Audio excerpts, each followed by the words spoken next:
And hello, everybody. Vasu Vada Party, Charlie O with you on Friday, August 27th, 2021. This is the Make the Money and Run podcast. We're here every Mondays, Thursdays, and Fridays, 3 Eastern, 12 Eastern, and 1 Eastern right now on Facebook and YouTube. Thanks to everybody on Facebook and YouTube Live as well. Hi, Phil. How are you? Nice of you to join in early with us. Download, subscribe, rate, and review anywhere you get your podcasts if you missed any of the live broadcasts. Also, today, social media, check them out by 6 Eastern every day for updates and picks for later games of the evening. All the games start in the evening tonight, so we're not going to do picks now, but make sure you check our social media out tonight. We'll get you all the latest information.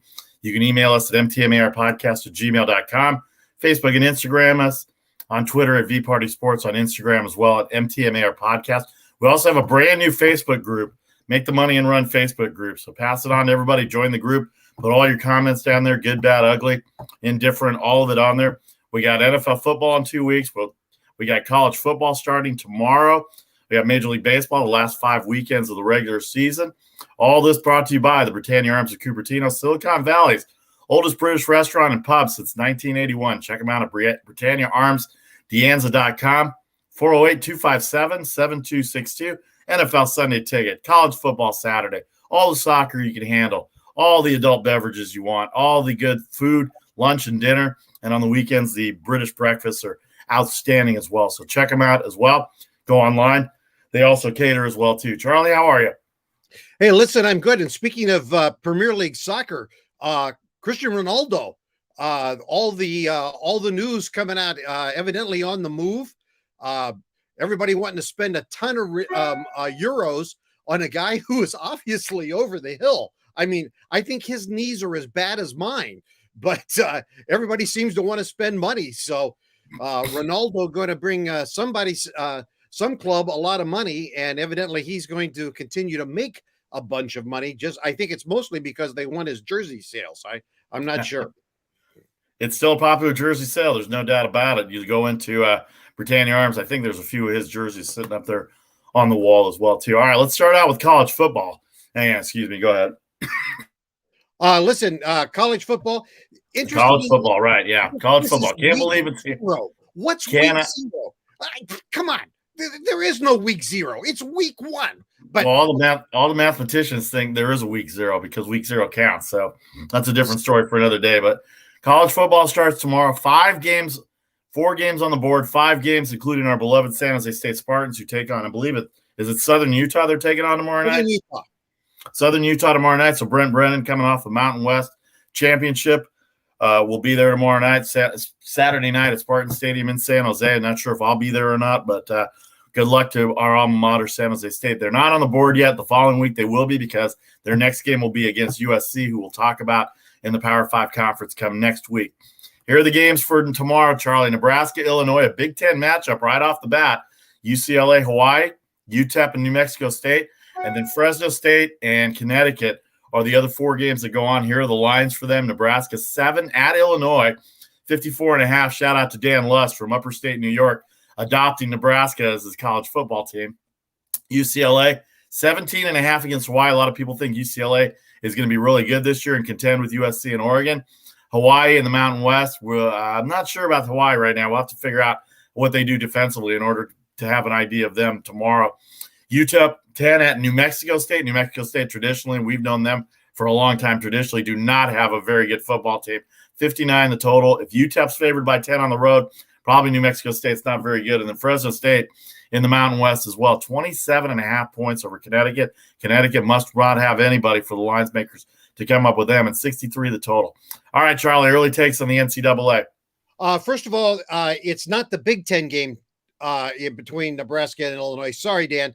It is the Little Five because neither one of these teams figure out in the top part of the Big Ten. Nebraska has just been, I'm sorry, Dan, but they have just been horrible. This program is in such bad need of complete overhaul. As a matter of fact, frankly, this program has not thrived going to the Big Ten. If the Big 12 wants to reinvigorate itself, and I think they do, I think they want to repack. the first thing that I would do is I would go to Lincoln. I would lay myself down prostrate in front of the athletic director and the president, and I would say, what do we have to do to bring Nebraska back into the fold? Because the Big 12 has suffered and Nebraska has suffered since they left that conference. So anyway, I digress. Illinois is terrible. I think Nebraska is probably improved. I think that line's probably okay, but neither one of these teams are going to fight for the championship. But I like the fact that there's a conference game in week 0. That's nice. UCLA much improved. What does that mean? Chip Kelly's been horrible there, but I have to give him a little bit of slack, because how would you like to recruit to UCLA right now? I mean, they haven't been good in 20 years? I mean, it's a horrible place to try to recruit. And so it's really tough there. So I don't know. Hawaii, interestingly enough, appears to be an improving team. They're projected right now for 7 wins this season. And I think that's going to be possible because they have a very interesting schedule. They have 2 games against New Mexico State this year. It's a home and home series because nobody wants to pay for travel to Hawaii, and Hawaii usually pays for travel to Hawaii. But because tourism is down there and they're anticipating that tourism will stay down, they didn't pay for anybody to travel this year. So they have a home and home series with New Mexico State. That's a win and a win. So it's 2 wins there coming up, but they're projected for 7 wins, a much improved team. They think the offense is going to be much better. Fresno State, UConn, I have no problem with that. I think they're going to be geared up, ready to rock and roll. And by the way, San Jose State, just take the over in that game. Okay. Don't play with the spread. Just take the over. I haven't even seen a spread come out. Maybe it's an added game. It'll come out tomorrow. You can check our social media out. I saw the spread was like, I don't know, 27 or something. This was on BetQL. That was like a 27 spread or something. And they had the over and under at 56.5, which I think is a gift. Just take the over. If I can find that on the board anywhere, then I'll figure out how to get the over on that. 56.5. So Nebraska, Illinois go at 1:00 on Fox, UCLA on ESPN at 3:30, UTEP and New Mexico State at night, Fresno State and Colorado. I think they're during the daytime as well too. And I know our Spartans go at 9:30 Eastern tomorrow night at home at Spartan Stadium. Very interesting to start week 0. We'll get all the college football games and all the machinations that go into it. Let's talk a little college football this week. We've had some interesting developments between the Big 12, the ACC, and the Big 10 in terms of an alliance being formed. Now, I've got this backwards. Maybe your guys at ESPN, I haven't heard very much from the Fox guys on this for my benefit. But UCLA, George Kavilikoff is the new commissioner, by the way. By the way, you still need a TV contract. That's the number one thing that I care about. But the Big 10, the ACC, and the Pac-12 have agreed to form an alliance. But the Pac-12 has said that they are not going to poach. And obviously, you would think that would be the Big 12 teams and the Mountain West teams going at it as far as being poached to make a super conference comparable to what the SEC seems to have lined up now that Oklahoma and Texas have been voted in. They are not going to poach other teams, but they're still going to be part of the alliance. Did I read that right, Charlie? You read it right, and this is why the Pac-12, the Big 10, and the ACC will always suck and kiss the hind end of the SEC. Okay? You want to compete? Poach. Get out there and play capitalism. You can't compete. An alliance. Did you hear that announcement? When everybody was done, every competent college analyst on every network, not just ESPN. Now, I know ESPN very well because my station that I work for is a ESPN affiliate, but everybody got done. They read through everything after hearing it, and here was the analysis. Duh. Because nobody knows what it meant. I mean, it was the stupidest thing ever. The big announcement. Nobody knows what it means. Okay, and which means they don't know what to do.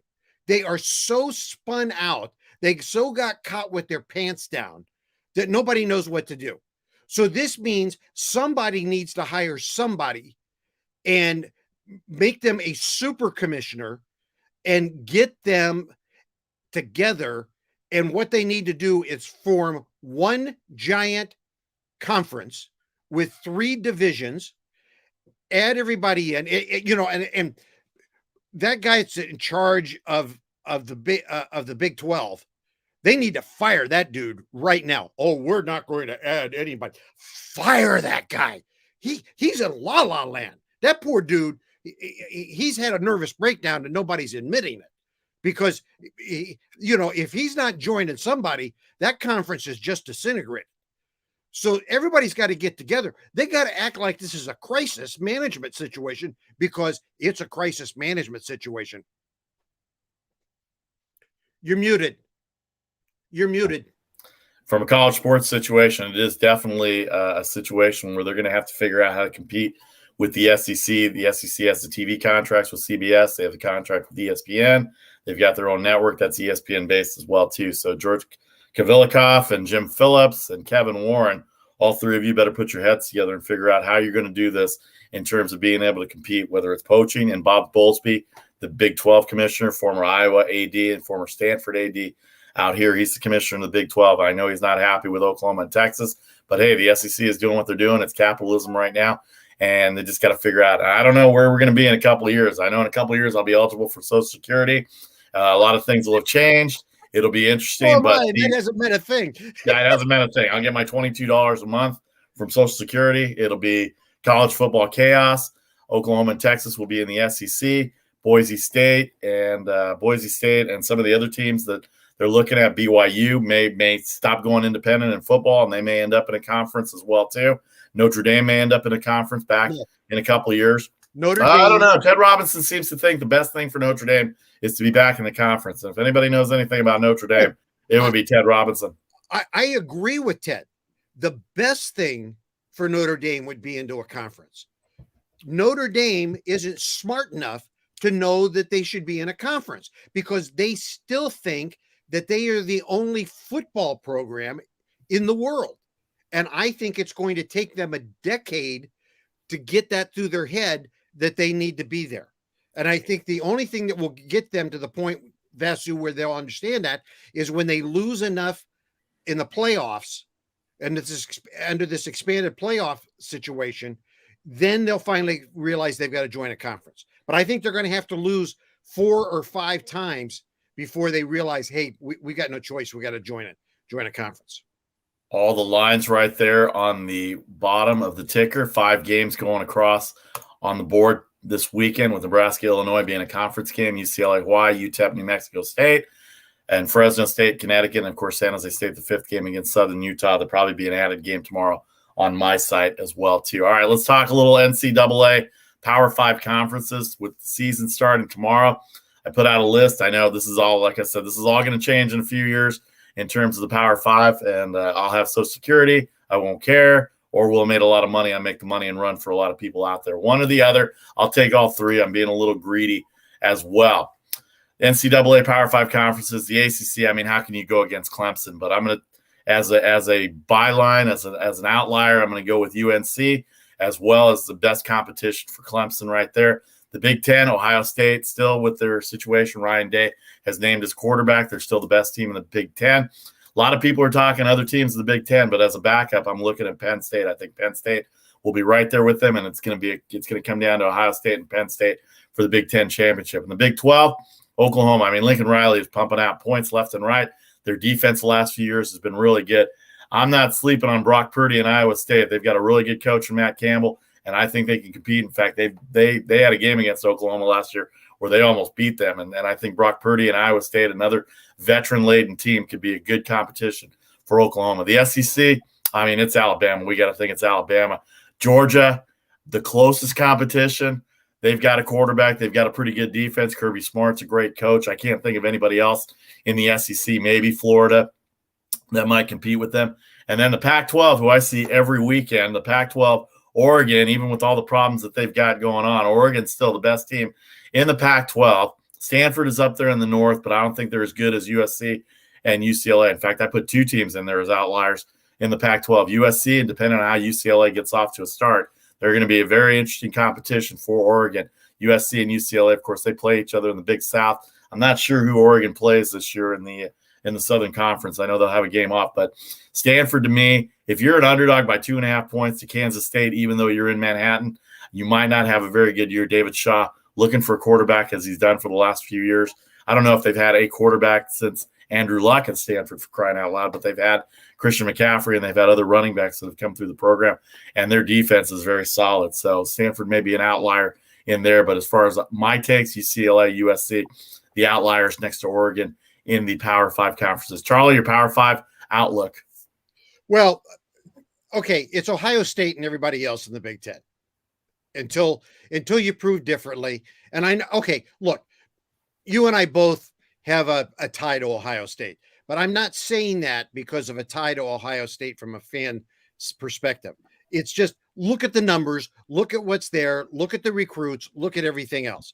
I mean, are you going to tell me Michigan's there? No. Michigan State? No. Okay, Iowa's nice. You know, Indiana had a nice year last year. No. Ohio State until you prove me different. Okay. Clemson in the ACC? Absolutely. Because who else is going to challenge? I mean, North Carolina's got a nice program developing. I'm glad to see that. I'm glad to see they've got a little competition, but it's still Clemson. Alabama, of course. If you put your money on anybody else other than Alabama, and don't put any money down because there's no odds there, but if you think it's anybody else other than Alabama, I'm sorry, you haven't been watching football for the last decade. You know, that's just there. Big 12, I don't care. You know, I really don't. You know, to me, that I'm not betting on that conference now because, first of all, everybody's going to be angry, and an angry conference to me is going to throw all the odds off because I've got to see I'm going to wait halfway through the season before I put any money on any games in that conference because I want to see how teams are going to react to Texas and Oklahoma. And I want to see how Texas and Oklahoma react because there may be a letdown in their heads because it's kind of like, okay, we're out of here anyway. You think these games will be circled with Texas and Oklahoma by the other Big 12 teams based on the fact that they're leaving the conference and there's a little animosity between everybody there with Texas and Oklahoma? It's their Super Bowl. Okay. Totally agree with you. It's their Super Bowl. I mean, I mean, those games are on the bulletin board already in every one of those locker rooms. I can guarantee you. I don't want to use the word bounty because that's about a bad word, but whatever the equivalent is with no money, that's what it is. The Pac-12, yeah, it's Oregon, but USC is improved. I want UCLA to improve. I think it's important for UCLA and the Pac-12 that UCLA is a good team. I'd like to see Stanford bounce back. You know, I'm a West Coast guy. I want Pac-12 football to be relevant. I'm happy to see that Pac-12 football is playing in the East. I'm happy to see that they're playing earlier games so that they're going to get some national opportunities to be seen this year. So I think that's going to be a good thing for them. But I still think it's Oregon's conference to lose at this point. College football starts tomorrow with Illinois and Nebraska starting it off on Fox. 5 games tomorrow in the NCAA. It's going to be interesting to see how it goes. And then when Labor Day weekend hits, we got all the big matchups already going to go off on Labor Day Saturday and Labor Day Monday night. A lot of good matchups, including Clemson and Alabama and Georgia and all those teams that are going to play. We'll have all that for you next week. All right, let's move on to the NFL here before we get to the baseball after the break. But the NFL, this is the last week in the preseason, Charlie. The NFL, 4 games tonight on the NFL preseason schedule, the last weekend of preseason. A lot of talk about the wagering in the NFL. I've seen some wagering numbers go up in the NFL preseason. Of course, everybody bets on the NFL. But this is a weekend where I would say watch your money because these are the games where you have the last 10 to 13 spots of your roster that need to be filled out. And a lot of those guys are going to get the looks. So you're not going to get – ordinarily you would get a Kansas City, Minnesota game, which would be – actually, I don't even know if it would be a good regular season game. But Kansas City 4.5 at home against Minnesota 38.5 Indianapolis still waiting on Carson Wentz on opening weekend, which is 2 weeks from this weekend, by the way. At Detroit, 33.5, Jared Goff, the quarterback there. The Jets are a 6-point favorite at Philadelphia, 34. Zach Wilson has impressed. Their defense has been very good. Philadelphia is still unsure about their quarterback situation, I think, but it looks like it's going to be Jalen Hurts, that quarterback. And then Carolina, who I think is going to be pretty good this year. I don't know if they'll be able to overtake Tampa Bay, and New Orleans is still debating their quarterback. New Orleans just named Jameis Winston their starter to open the year. They're a 3-point favorite against Pittsburgh. So here's how I look at preseason football, Charlie. I look at these teams historically and see, is this a good matchup in the regular season? And if you can figure out who's going to play or not play, that's where I'd throw money out on there. Now, I'm not going to throw a lot of money out. In fact, I've only taken one preseason game this year, and that was the Miami Dolphins last weekend against the Atlanta Falcons. And Atlanta, we know, is terrible. It was a 5-point favorite, and they blew them out by 21. So that's the only game that I threw out this year in the preseason as far as a picks on the show and actual money that I put out there. How do you look at preseason football from the standpoint of team building to the season, which is going to have a 2-week break now until September 9th, to the wagering aspect of it? Well, I played a little preseason game week 1, week 2, just for fun. Ironically, I won all of them. I don't know how, to be honest with you. And it was very small units, by the way. It was just for kicks and giggles. I am off the board in week 3. And the reason for that is just what you said. You've got guys that are battling for positions, and we don't know who's going to play. We know we're going to see everybody. Joe Burrows is going to play for Cincinnati. He's been lobbying to get in and see a little action, but we think it's going to be one series, maybe 2. So that's not going to make a huge bit difference in that game. So we don't know where these coaches are and what they're going to do. And just what you said, there are guys battling for positions that they're going to want to see a lot of, and we don't necessarily know who those guys are because insiders, quote unquote, will tell you that, this guy's fighting for position. This guy's for position. Well, let me tell you about insiders. Insiders are guys who go to practices every day and stand on the sidelines and then have coaches come over and give them information. Now, I don't want to denigrate reporters because I've been there. I've been a guy standing on the sidelines, sweating all day, waiting for the coach to come tell you. But we don't get inside the coaches' rooms to really hear, hey, this guy's on the fence. Okay. And they're not going to tell you this guy's on the fence. So we don't know who those guys are going to be. So that's why I'm off the board, because I don't know who's playing in these games this week. This is a week to enjoy. I'll tell you what, this is an important week if you're a fantasy football player, because you're going to start to see who maybe some of these guys are that are going to be around. This is a hard week to predict because of all those situations.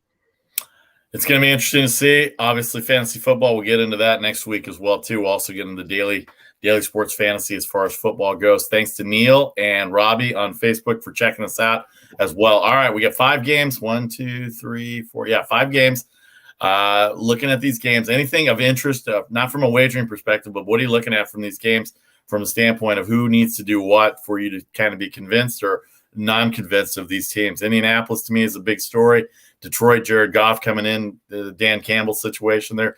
Zach Wilson's looked pretty good. I like Zach Wilson. I think he's going to have a really good year for the Jets. I don't know the rest of the team, how they're going to do. Philadelphia will be interesting in the NFC East because of how bad it was last year. Carolina, I've already said, I've been on record as saying for the last 3 weeks and ever since last year that I think they're going to have a good year. And Sam Darnold getting out of New York is going to be beneficial for him. Pittsburgh, they seem like they're going to have a running game. Kansas City, we know Kansas City, defensively, I'm a little worried about Kansas City defensively, and their offensive line has got to do a better job than they did last year based on the Super Bowl and last year of Mahomes, protecting Mahomes. And Minnesota, spontaneous combustion. We've talked about them already. Kirk Cousins, who knows what's going to happen with him if he's still anti-vax, and the NFL has a rule about anti-vax. But that's another story for another day. We have our opinions on that. But Minnesota, spontaneous combustion.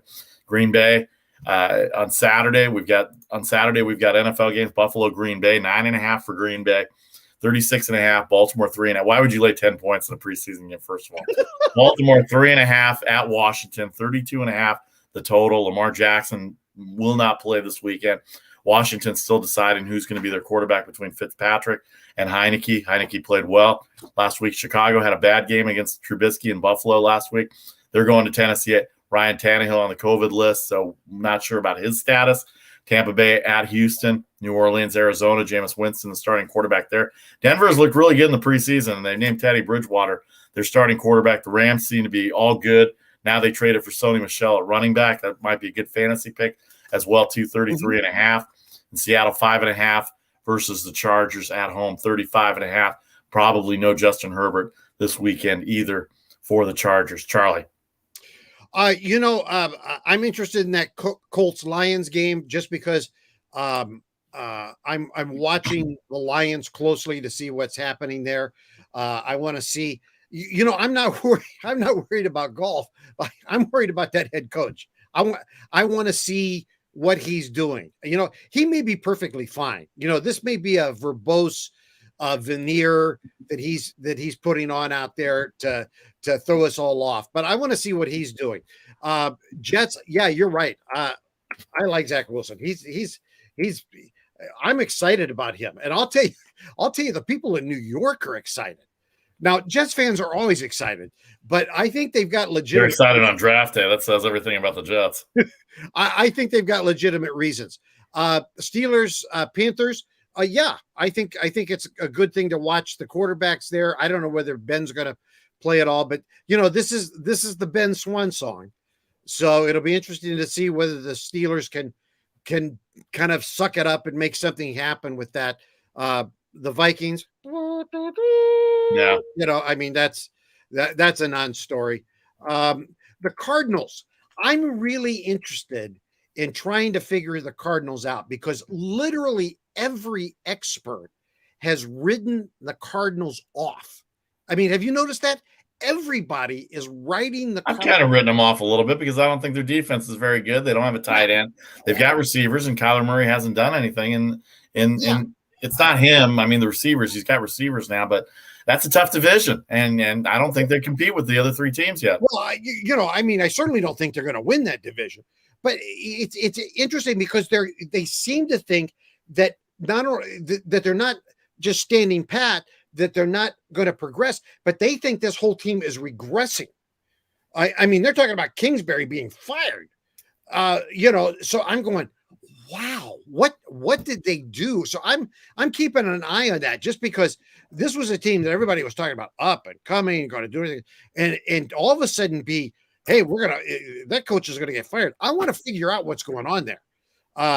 So that because that's a team that we kind of were always watching for, particularly over under points and that kind of stuff. So I want to see what's happening there.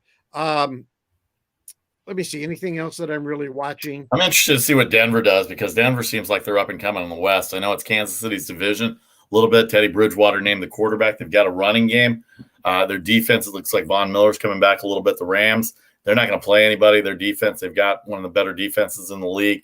And then Seattle, what is Seattle going to do going into the year in terms of Russell Wilson? They going to let him go at it? I'm not sure what their running game's going to be. They really got to shore up that defense. I don't know if Pete Carroll has in mind for some of these last 10 spots, some of these defensive guys to replace some of the veteran guys that have been their staple from their Super Bowl years. But we're talking like 7, 8, 9, 10 years ago now from Seattle's great heyday days. And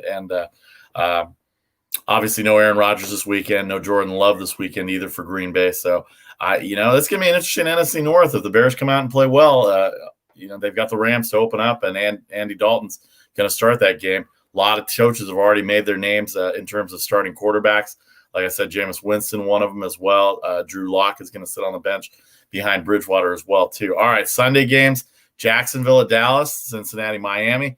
It's a preseason game, everybody here that lives in the Bay Area where we live, San Francisco and Las Vegas, but it certainly doesn't seem like that.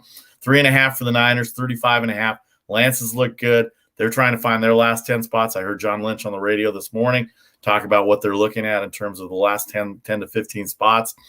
New England and the Giants, that's going to be an interesting game because Mac Jones is going to get a lot of play time there, at least for the first quarter. Joe Judge is a former Belichick disciple. He was their defensive back coach or special teams coach. I forget. So I don't know what kind of defense they're going to throw at young Mac Jones. But New England and the Giants obviously have a history with the Super Bowls and even some of the regular season games. And, of course, coaches going back and forth.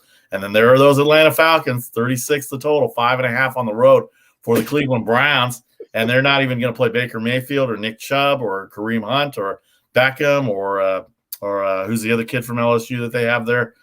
That's their wide receiver. Yeah, him. Huh? Yeah, him. Yeah. Anyway, they're not going to play anybody, but they're still 5.5 on the road. Jarvis Landry. I can't believe that didn't come straight to my head. Jarvis Landry and Beckham. They've got good offensive play. A lot of talk about the Browns this year going into the season as well, too. So anything on Sunday, and what are you looking for out of these games on Sunday, Charlie? Well, because we're here locally, I always watch the Raiders 49ers. And one of the things, Vasu, I'm going to watch again this year is I'm still waiting for John Gruden to prove to me that he's worth the money he got. You know, the quarterback whisperer, the great return, everything else. And frankly, his return has been a bust. It has been an embarrassing bust. And if he doesn't do something with this team this season, he needs to resign and go back to the TV booth. I'm serious. I like John Gruden. I liked him as a coach when he was at Oakland the first time. I liked him in Tampa Bay, but he's embarrassing himself right now. He is, you know, it's a joke what they're doing. The only thing that's good about the Raiders right now is the move to Las Vegas and the Death Star. That's the only thing that's good about them, right? By the way, folks, if you don't know about the Death Star, that's what they call the stadium in Las Vegas. It's which is awesome. I can't wait to go there. But they need to do something there because that team is a joke. I'm going to be interested to see Joe Burrow, see how he plays this week. I am interested to watch that Patriots-Giants game just because Mac Jones, I'm interested to see what he's going to do. You know, we all have a quarterback controversy there. I don't know that Bill Belichick has a quarterback controversy. And if you can figure out what Bill Belichick is thinking, I want you to come see me because you're going to help me with my stock picks. We're going to Vegas. We're going to Vegas and pick games. Absolutely. Exactly. No doubt about it. All right. Phil sends us a comment. Phil Joyner sends us a comment about Dak Prescott. You think they're underplaying? I think Dak Prescott will be there week one. They don't want to get him injured. They got bigger problems on defense, Phil. The Cowboys are going to have bigger problems on defense. They're trying to improve it right now. Mike McCarthy, the head coach, who looks like he's a good offensive coach, and it seems like they're going to let Ezekiel Elliott run the ball a little bit more this year as well, too. All right, that touches all of football for the weekend. College football starts tomorrow. NFL preseason wraps up. 2 weeks to go for the NFL as well. We're here every Mondays, Thursdays, and Fridays. You see the times there, Facebook and YouTube Live. Thanks to Robbie and Neil and Phil on Facebook with us. You can download, subscribe, rate, and review anywhere you get your podcast.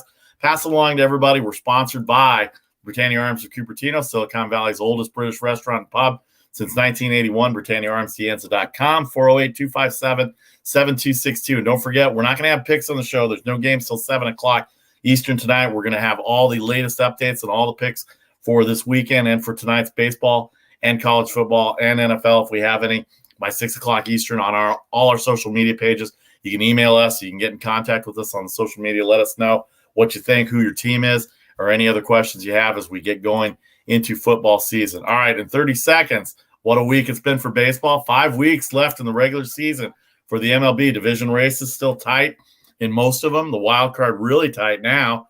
And we'll talk about all that and more. This is the Make the Money and Run podcast, sponsored by Britannia Arms of Cupertino. Back in 30 seconds with all the baseball.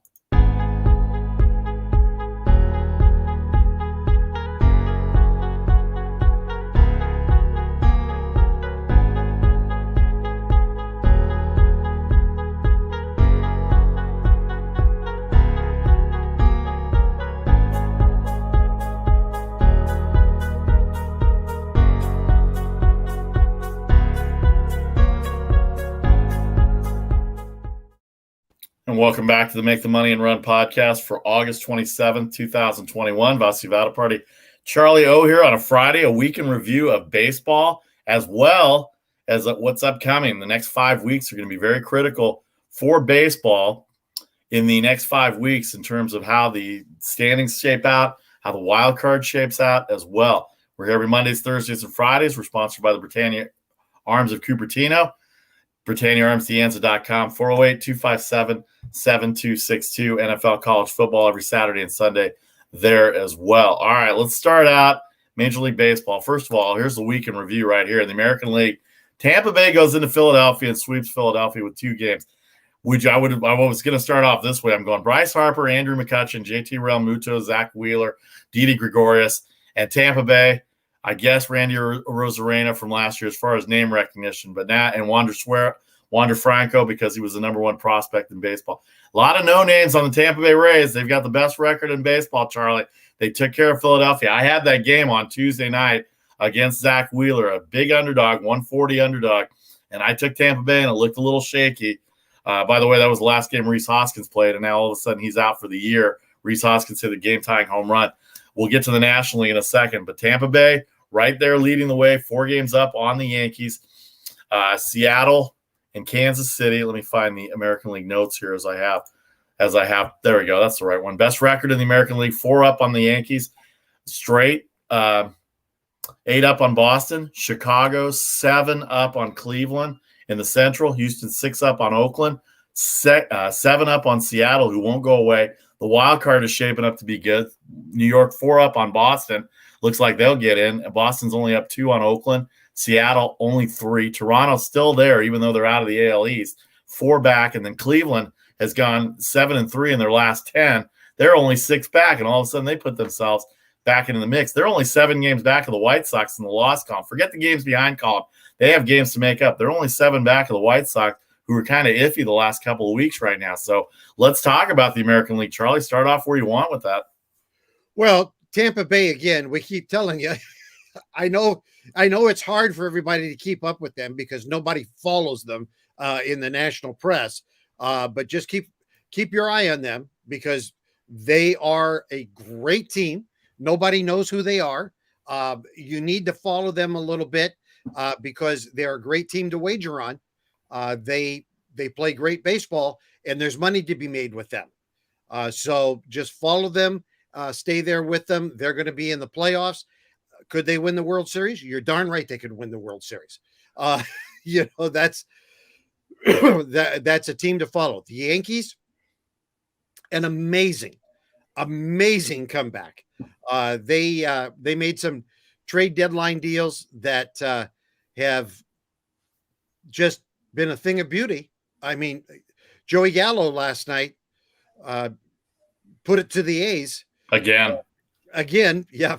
And it was that trade is just paying off in a beautiful thing. Boston, I they may make the wild card, but I'm still not convinced with them. It'll be interesting to see the wild card race. Go ahead, Charlie. I'm sorry. I a little tickle. I'd like to be, but you know what? You talked about the White Sox. Let me talk about the White Sox. We talked about the White Sox with that big lead and the fact that mentally there's always that threat of a letdown. And right now we're kind of seeing maybe that letdown. They're 5-5 in their last 10. I think they're suffering a little bit from that. Now, I think La Russa is going to kick some rear and take some names on that because he knows how to do that. But I think that's part of what's letting Cleveland back into it is I think they're suffering a little bit of a letdown having had that big lead. I don't think they're going to surrender it, but Cleveland playing well and a bit of a letdown in the White Sox attitude is creating a situation there that I think you and I predicted when that big lead was there. It's going to be an interesting American League Central. The East, the Rays at 79 wins, the Yankees 75, 73 for Boston, 74 for the White Sox, 75 for Houston, and Oakland 70 in terms of win totals. I'm very interested to see what's going on in the American League here because the wild card race is still up for grabs now. They've still got the Red Sox and A's, Seattle, Toronto, and Cleveland still in the mix as well. Houston 6 up now in the loss column on the A's, who lost to the Yankees last night, 12 in a row for the New York Yankees. When they played earlier in the week against the Braves, it was the first time in 120 years that two teams had 9-game winning streaks or better against each other. The Yankees have gone further than that. They swept Atlanta. They had a day off. They came into Oakland and they won on Thursday. Late, they blew a 6-0 lead and ended up winning 7-6 in the end. But right now, they're going strong, and you do not want to mess with the New York Yankees right now as well. One of the other things in the American League that I'm interested in is the White Sox and Indians, because right now they still play each other a few more times. I think they still play each other 6 more times. And then how about the American League West? The Houston Astros just seem to keep doing it. They're the best defensive team in baseball, by the way. Nobody talks about them. They're better. Excuse me. They're better than every other team defensively. And we all know about the Bats. They had some games against the Royals that they swept the Royals. They got Texas this weekend. The A's have the Yankees. Seattle lost to Kansas City. They blew a 4-1 lead to Kansas City. By the way, shout out Salvador Perez. 35 home runs, 2 grand slams this week for the Kansas City catcher. Carlton Fisk has the record for most home runs by a catcher at 37. He'll go by that, and he's hitting nearly 300. So it's not just low average and high power. It's everything. And by the way, he's very good defensively and throwing runners out as well. One other note from Tampa Bay that I wanted to throw out. Wander Franco, the number 1 prospect in the Rays organization. All their prospects are number 1 prospects, by the way, the way they collect assets. He has reached base in 26 straight games, and that for an under 21-year-old, that is below Ken Griffey Jr. Actually, past Ken Griffey Jr., tied Al Kaline. Al Kaline did it twice, 26 and 27. Mickey Mantle did it twice, 28 and 36 times. So Mantle, Kaline, Griffey, and Wander Franco's on that list, Charlie. Wow. That's a pretty good names to be have your name on that list with. By the way, I wanted to mention something with the Yankees. The last time the Yankees won 12 in a row, that would be 1960 and or 61. 1960, right. And it was Maris and Mantle battling for the home run title that year. And so that's a while ago. so their timing is excellent. So the comeback there is pretty good. You know, I'm watching Oakland, and it's pretty amazing. You know, their starting pitching is so thin, and we thought the loss of Bassett was going to be pretty devastating, and we're already seeing the devastation of that. So they're now what? 6 games back in the loss column. Yeah, 6 games back in the loss column of the Yankees, 2 back of Boston. So that's a slip that they can't let happen long. And I don't know what they're going to do there, because I don't think they've, I mean, you know, like for instance, Ncaa is going tonight, you know, and I mean, you talk about the picture of inconsistency. Yeah, he's been okay. You know, but Garrett Cole's going on the other side. Exactly. So, you know, there's not A's fans. I'm sorry. I'd love to give you some good news. And anybody who knows me knows that when I take this hat off and I become fan, there's an A's hat that goes on my head, but it's not looking good there. All right. The wild card situation, Seattle not going away. We're still surprised that Seattle's in there, but you know what? They're pretty good. They did blow that lead last night to Kansas City. They've got 3 more with Kansas City. The A's have 3 more with the Yankees and Houston, starting a 3-game series with the Texas Rangers. The White Sox are in. Where are they? They've got I forgot who they had. They've got somebody. I thought I put it up here. Tampa Bay swept Philadelphia. Oh yeah, here it is. I'm sorry. Yeah, the White Sox are still not up there. Oh well. Anyway, they're playing somebody this weekend. We know that. The Cubs are on. They've got the Cubs. They're on the interleague. Yeah, they're on the interleague schedule. All right, let's hit the American League games real quick here. Tampa Bay at Baltimore, Boston at Cleveland. That's turned out to be a pretty good matchup now based on where Cleveland's coming back from. Toronto at Detroit. Toronto in the wild card mix. They're out of the AL East spot. Texas and Houston. Texas hosting Houston with Odorizzi. Otto making his major league debut. We talked about New York at Oakland with Garrett Cole and Sean Manaea. Tonight, 150 on the road. And I can't remember when the A's have been a $1.40 underdog or higher at home in a while, at least in the good years. And then Seattle, who lost yesterday, they've got Logan Gilbert, who's been very good for them, against Chris Bubich, who nearly no-hit the Cubs last weekend. 172 and 8th the total. Kansas City scares me. Their bullpen has been really good. Their bullpen in the last, since the All-Star break, is a 2.52 ERA. And this has got to be a series for Seattle to take advantage of, even though Kansas City's been pitching well. But right now, you got to think that the A's and Yankees, the Mariners, the Houston Astros scenario, and also the wild card situation with Boston and New York and Seattle and Toronto are there. What are the games you're looking at as far as the weekend goes, Charlie? Well, I'm A's Yankees. I'm watching closely because that's important series for both of them for different reasons, and so I'm watching that one. That will be interesting. I am watching the Mariners closely. I think that from an entertainment standpoint, also because Kansas City is playing so well, that will have entertainment value as well. I'm keeping my eye on the Dodgers, just because we've been told watch the Dodgers, and I keep watching the Dodgers because the Dodgers keep coming. And I'm watching San Francisco on an ongoing basis just because I want to see what San Francisco does. That situation right there is one there in the West that I'm not going to take my eye off of because of what's going there. By the way, if you notice that I'm not talking about San Diego, just like my partner said, San Diego is now what we call not relevant. We'll get to the National League in a second, but here's the American League. Here's the American League games that we've got. Tampa Bay, we talked about. They've got Baltimore this weekend. Yankees, A's, Seattle, Kansas City, Toronto, Detroit, Cleveland, Boston, Houston, Texas as well. All right, National League. Houston, just because I got to keep my eye on Houston too, because of the Houston Athletics situation there too. I mean, almost at this point, Vasu, because of what's happening in the wild card, the A's almost have to gain some ground on Houston and start thinking about, hey, can we win the division?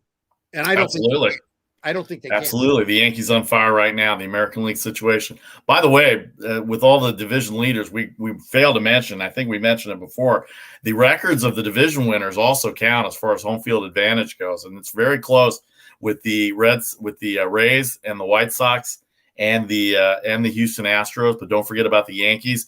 Don't forget about the Red Sox and the A's in terms of home field. And those are big in terms of wild cards and division races as well. All right, Vasivada Party, Charlie O here. Make the Money and Run podcast, sponsored by Britannia Arms. Let's move on to the National League. San Francisco's got a big series in Atlanta. They just got off sweeping the Mets. These last three games, they were all close games. The Mets have faded. We'll talk about them in a second. But San Francisco, Atlanta going in, Max Fried and Kevin Gossman tonight. The Giants have a 3-game lead on the Dodgers.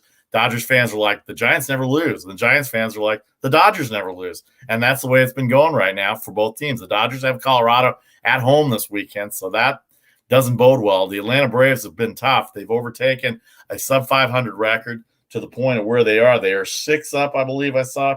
6 up on Philadelphia and 8 up on the Mets, who have faded. By the way, the Mets a month ago when Jacob deGrom was pitching, they were up 5 in the National League East, and now they're down 8 in the National League East. And as far as the wild card goes, I think they're further out than that.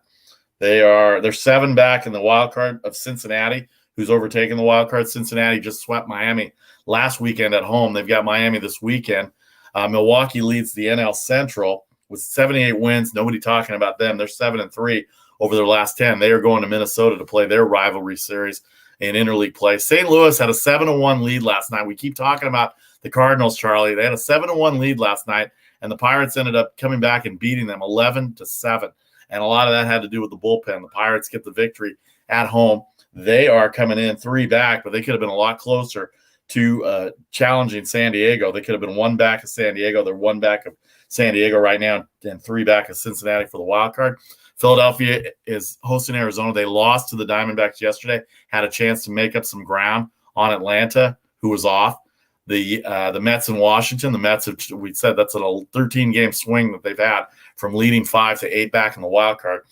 And then San Diego, the Padres, 16 back in the National League West, 2 back in the wild card. They're going to Anaheim this weekend, Saturday night on FS1 for those that are interested.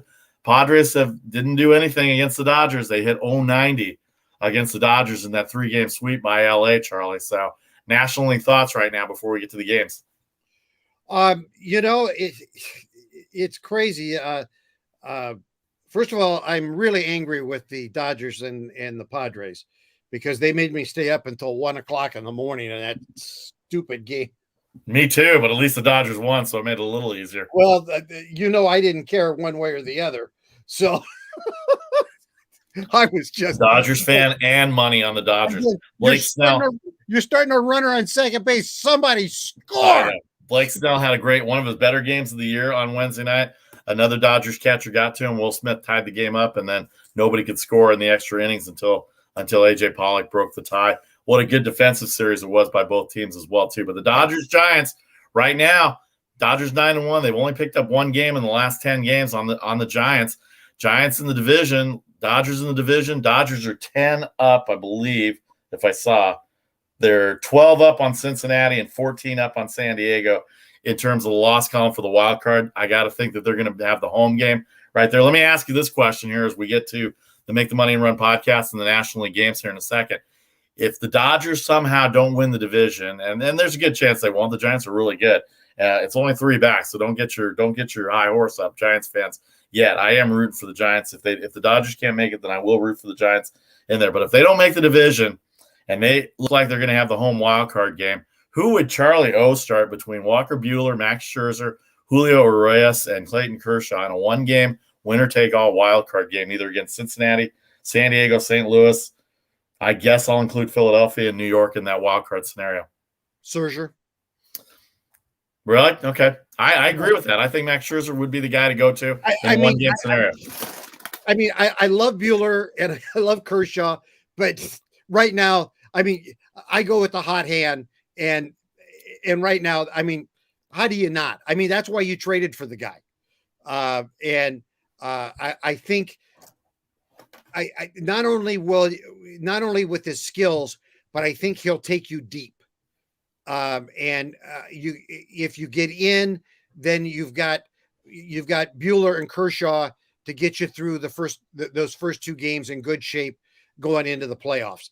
But to make sure that you make the playoffs, I've got to go to Scherzer because there's no tomorrow. Nationals, Mets, no line on the board yet, I believe. Oh, no, there's a line on the board. We have them right here. My thing's not loading up here.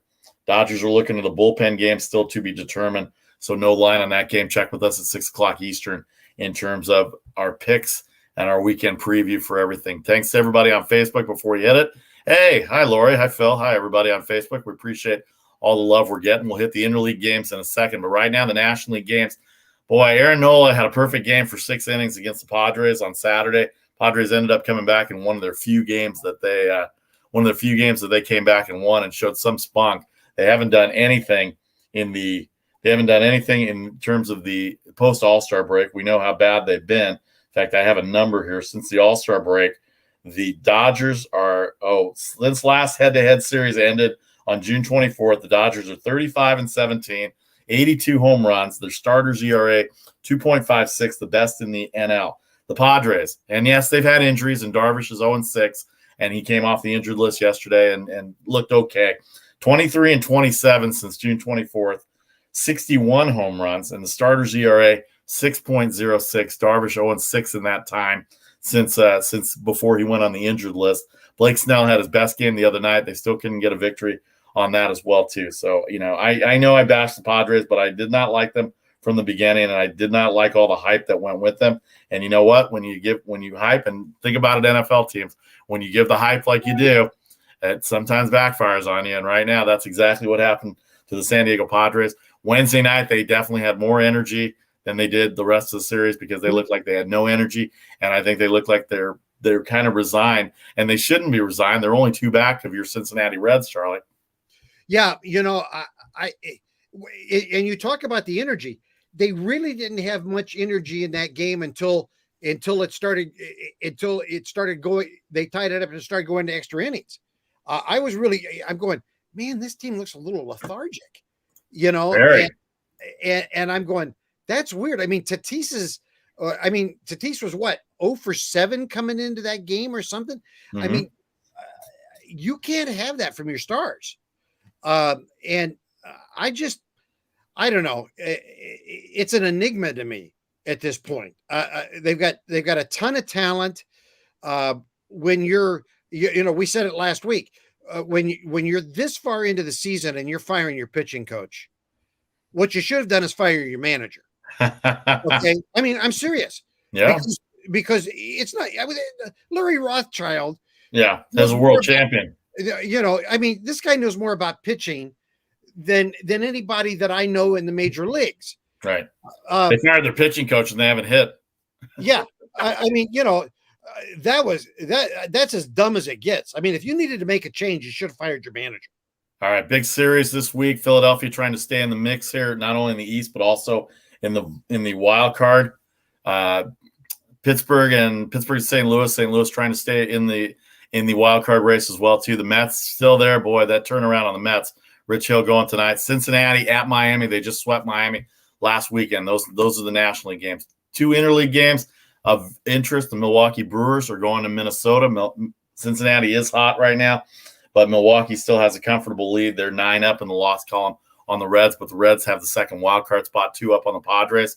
And the crosstown rivalry in Chicago, Dallas Keuchel and the White Sox.